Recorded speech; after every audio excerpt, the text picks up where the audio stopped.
نعنات بك نشكر صدقا وفاك بكر بك نشكر صدقا وفاك بكر علماء دیوبند علماء دیوبند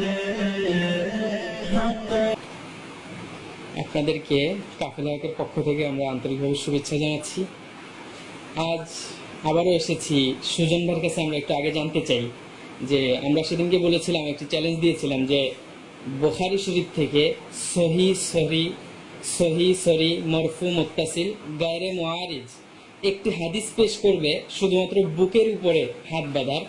তো আপনি সেই সমস্ত শায়েখদেরকে যে বলেছেন, এরপরে তারা কি জানিয়েছে সে ব্যাপারে আপনাকে? সে ব্যাপারে কথা কি যে তারা টোটালি কালকে আমার যাওয়ার সাথে সাথে তারা বলতেছে কি যে আমি তাকে জিজ্ঞেস করছি যে ভাই আপনারা নাকি যাবেন বা বড় মানে হুজুর নিয়ে কি আপনার কথাটা কি, তার সে বললো কি যে না ওইখানে যাবো না, ওইখানে গেলে ফেতনা সৃষ্টি হবে। ফেতনা সৃষ্টি হবে মানে আপনার তো সত্য, তাহলে আপনাকে ফেতনা সৃষ্টি হবে কেন? কারণ না ওইখানে যাওয়া যাবে না। ওইখানে গেলে দেখা যাচ্ছে প্রথম চার্চে যে 2-3 লাইনে আসলো ফেতনা হবে না। তারা এইটা লাইনের কথা না বলে তারা বলছে 3 জনে যাই ফেতনায় চলে গেল, দেখা যাচ্ছে আমরা যার সাথে আমরা চলে আসবো। অর্থাৎ তারা সত্যটা স্বীকার গেল না, কারণ নিজেরা যা ভুল করছে তারা সেটাও অস্বীকার করছে যে তারা গেলে তারা ফেতনা সৃষ্টি করে। তখন তাদের প্রশ্ন করলাম যে আপনারা ওইখানে তো অনেক কিছু ভুল করছে, আপনারা অস্বীকার করছেন কেন? বলছে কি যে না তারা আমাদের চাকরি ধরছে, তারা এমন চাপা ধরা ধরেছে যে আমরা ভুল করছি, আমরা তো সামনে করেছিলাম, কেন আপনারা এই কথা বলবেন? বলার পরে এখন আমার এক বন্ধু সে বাপ্পি সে বলছে কি যে শোনেন যে আপনারা কথা কেন ঘুরাচ্ছেন, কেন কথা ঘুরাচ্ছেন? বলার পরে তো এখন সে এর মধ্যে হচ্ছে কি যে তোমার ক্যামেরা নিয়ে আমাকে হুজুরের মেলা অপমান করছে। তো আপনার কাছে আপনারা এখনই অস্বীকার যাচ্ছেন, এখনই যাচ্ছেন অস্বীকার। তাহলে আপনারা যখন ভিডিও না করতেন আমার ক্যামেরাতে সমস্যা কি? আপনারা তো সত্যি কথা বলতেছেন, আপনারা নিজেরা শিওর হচ্ছেন যে আমি সত্যি কথা বলতেছি, তা আপনাকে ক্যামেরা সমস্যা কি? না তোমার জন্য এই ফেতনা সৃষ্টি হয়েছে, তুমি তোমার যে কি বলবো আমি বুঝতে পারতেছি না। আমি কি বলবেন? আপনি কিছু বলার না, কারণ আপনার নিজেরা ঠিক মতো কথা হইতে পারেন। তো আমি আপনার কাছে জানতে চাই যে আপনারা যে সেদিনকে এসেছিলেন আসলে এখানে কি ফেতনা হয়েছিল, না আমরা রেফারেন্স দিয়ে তাদেরকে জিনিসটা তাদের থেকে জানতে চেয়েছিলাম, নাকি আমরা রেফারেন্স দেনি না তারা রেফারেন্স দেনি? আমি আপনার কাছে সেটা জানতে চাই। রেফারেন্স তারা তো দেয়নি, বরং তারা যেসব কথা বলেছে সম্পূর্ণ উল্টা।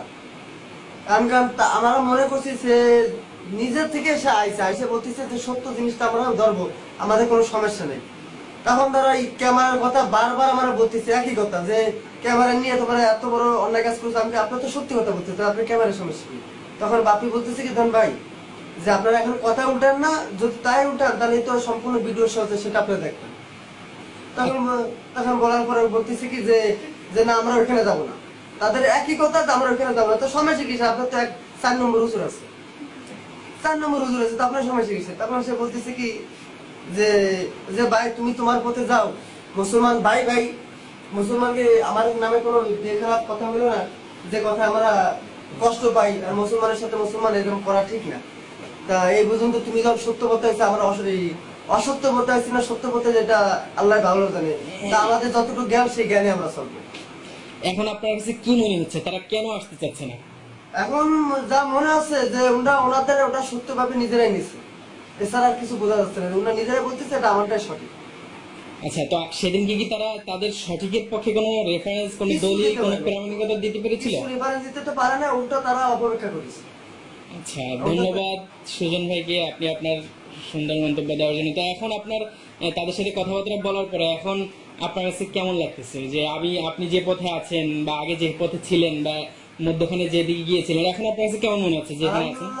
এটা যে আমি একদম 100 নিজের কাছে বলতেছি যে আমি আসলে ভুল পথে গেছি। এখন যে আল্লাহ যে আমার অশেষ রহমত, আমি সঠিক পথে আসলাম বুঝতে পারিনি, যে আল্লাহ আমার রহমত করেছে বলে আজকে আমি যা আগে যাচ্ছিলাম বা আমি যে বর্তমান যেটা আছি সেটা সবচেয়ে ভালো পথে। আর তারা যেটা বলছে জাহালা যেটা একদম সম্পূর্ণ ভুল, পুরো বানোয়ার। তারা সম্পূর্ণ তারা একটা হাদিসের উপর সবসময় করে কিন্তু তারপরও ঠিক মতন তারা পড়তেও পারে না। সেই জিনিসটা যদি আপনার কাছে তারা এসে আবারও এরকম দাওয়াত দেয়, তো আপনি তখন কি করবেন বা তা আপনার কি করণীয় তারা তখন? সে চান্স আমি দেবো না, কারণ তারা শুরু থেকে মিথ্যা কথা বলে, তাদের পরবর্তীতে কথা আসবে সেরকম চান্স আমি মোটেও দেবো না। তাদের কথাবার্তারে উল্টা। আচ্ছা, সুজন ভাইকে কাফেলা পরিবারের পক্ষ থেকে অনেক অনেক ধন্যবাদ। রুবেল ভাইয়ের কাছে, রুবেল ভাই গত শুক্রবার এসেছিলেন, কিন্তু আপনাকে আমরা হাতের কাছে না পাওয়ার কারণে আমরা আপনার কাছ থেকে শুনতে পারিনি যে আসলে আপনার এখন মানসিকভাবে আপনি কি ধরনের ইয়াতে আপনি আছেন। আমরা আপনার কাছে জানতে চাই যে গত শুক্রবার যে আপনি এসেছিলেন, এখন আপনার কি অবস্থা? এখন আল্লাহর রহমতে আমি খুবই ভালো আছি। ছোটকাল থেকে যে নামাজ পড়ছিলাম, মাঝখানে একটু ওই ওদের মিথ্যা ইসে তার সাথে জড়াই গেছিলাম। তারপরে যখন রুবেল ভাই আর একটু জোরে বললে ভালো হয়। জি, ছোটকাল থেকে আমি যেভাবে নামাজ পড়ছিলাম, মাঝখানে দিকে এসে আমি একটু ভুল মানুষের কথা শুনে ভুল পথে চলে গেছিলাম। তা আল্লাহ অনেক রহমতে যে আমার কিছু ভাইরা আছে, তাদের কাছে আমার সেই যাদের কথা শুনে গেছিলাম তাদেরও নিয়ে আসলাম। আশা করে দুইজনের ভিতরে হাদিস কোরআন নিয়ে কথাবার্তা করে দলিল সাপেক্ষে দেখতে পেলাম যে আসলে ছোটকাল থেকে যেটা পড়ছিলাম।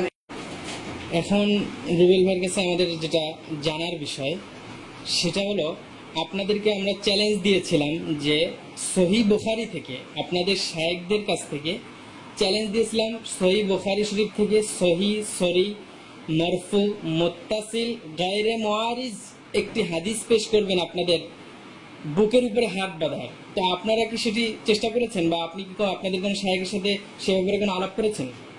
সে ব্যাপারে আমি ওইভাবে আলাপ করি নাই। তা আমার সুজন ভাই আছে, তাকে বলছিলাম আলাপ করতে।